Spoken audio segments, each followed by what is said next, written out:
भावनात्मक प्रेम। राहुल और सान्या की मुलाकात कॉलेज के पहले दिन हुई थी। भीड़ भाड़ वाले क्लासरूम में जब राहुल पीछे की बेंच पर बैठा किताबों के पन्ने पलट रहा था और सान्या हड़बड़ाते हुए सामने वाली बेंच पर आकर बैठ गई थी, उनकी नजरें मिली और जैसे वक्त थम सा गया। उस एक पल में दोनों के दिल ने कुछ कह दिया था। धीरे धीरे क्लास खत्म होने के बाद नोट्स का बहाना बना, बातें शुरू हुईं और फिर ये छोटी सी मुलाकातें दोस्ती में बदल गईं। हंसी मजाक, कैंटीन में साथ चाय पीना, लाइब्रेरी में नोट्स शेयर करना, सब कुछ जैसे एक खूबसूरत रिश्ता बुन रहा था। पर दोनों ने कभी जाहिर नहीं किया कि दोस्ती से आगे भी कुछ है। वक्त बीता और कॉलेज का आखिरी साल आ गया। राहुल को डर था कि कहीं पढ़ाई खत्म होते होते वो सान्या को खो न दे, पर सान्या भी अंदर से वही चाहती थी। एक दिन कॉलेज फेयरवेल में राहुल ने हिम्मत जुटाकर गुलाब दिया और कहा, सान्या, तुम मेरी जिंदगी का सबसे खूबसूरत हिस्सा हो। क्या तुम मेरी हमेशा बनोगी? सान्या की आंखों में आंसू थे। उसने मुस्कुराते हुए कहा, मैं तो पहले दिन से ही तुम्हारी हूँ राहुल। और उस दिन दोनों ने अपने प्यार को नाम दे दिया। पर कहानी यहीं खत्म नहीं हुई। असली संघर्ष तो तब शुरू हुआ जब सान्या के घरवालों को इस रिश्ते का पता चला। सान्या के पिता एक सख्त और परंपरावादी इंसान थे। उन्हें राहुल बिल्कुल पसंद नहीं था क्योंकि वह साधारण मिडिल क्लास फैमिली से था, जबकि उनका परिवार अमीर और रुतबे वाला था। घर में हर रोज झगड़े शुरू हो गए।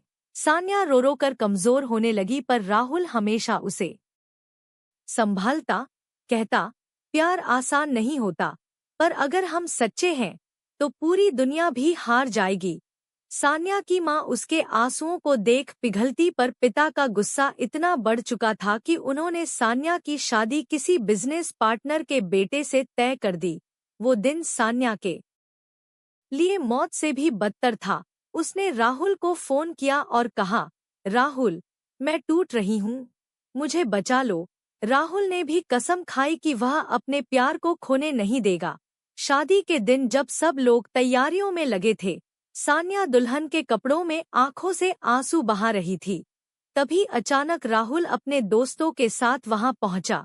सबके सामने उसने कहा, मैं जानता हूँ आप लोग मुझे नफरत करते हैं, पर प्यार कोई सौदा नहीं होता। मैं आपके सामने हाथ जोड़कर खड़ा हूँ। पर सान्या मेरी सांस है, मैं इसे खो नहीं सकता। वहां शोर मच गया। रिश्तेदार गालियां देने लगे। सान्या के पिता ने गुस्से में राहुल को मारने के लिए हाथ उठाया, पर तभी सान्या बीच में आ गई और बोली, पापा, अगर आपने राहुल को मारा तो पहले मुझे मार डालिए, क्योंकि मैं इसके बिना जी नहीं सकती। उस पल सबकी आंखें भर आईं। माँ आगे बढ़ी और कहा, भाई साहब, प्यार जब सच्चा हो तो उसे रोकना पाप है। देखिए हमारी बेटी की हालत, क्या आप इसे बर्बाद करना चाहते हैं? पिता कुछ देर चुप रहे। उनका गुस्सा आंसुओं में बदलने लगा। उन्होंने भारी आवाज में कहा, अगर ये मेरी जिद्दी बेटी की खुशी है तो ठीक है, मैं हार मानता हूँ। ये सुनते ही पूरा माहौल बदल गया। राहुल और सान्या की आंखों में खुशी के आंसू थे। शादी टूट गई और उसी जगह सबने मिलकर राहुल और सान्या की सगाई कर दी। वो दिन उनकी जिंदगी का सबसे बड़ा तोहफा था। पर कहानी यहीं पर खत्म नहीं होती। शादी के बाद भी जिंदगी ने उन्हें कई इम्तिहान दिए। आर्थिक तंगी, समाज की बातें, नौकरी की परेशानियां, लेकिन दोनों ने मिलकर हर मुश्किल का सामना किया। सान्या अक्सर कहती, प्यार वही है जो हर तूफान में साथ खड़ा रहे। और राहुल हंसते हुए जवाब देता, अगर तू है तो मुझे किसी तूफान से डर नहीं। धीरे धीरे उनके संघर्ष रंग लाए। राहुल ने मेहनत करके अच्छा बिजनेस खड़ा किया और सान्या उसके साथ हर कदम पर खड़ी रही। सालों बाद जब उनके बच्चे हुए और घर खुशियों से भर गया, तब दोनों ने पीछे मुड़कर देखा तो लगा कि अगर उस दिन हिम्मत हार जाते तो जिंदगी इतनी खूबसूरत कभी न होती। ये कहानी सिर्फ प्यार की नहीं, बल्कि हिम्मत और भरोसे की है, जो बताती है कि सच्चा प्यार कभी हार नहीं मानता, चाहे दुनिया कितनी भी बड़ी दीवार क्यों न खड़ी कर दे। प्यार उसे गिरा देता है और हमेशा जीतता है।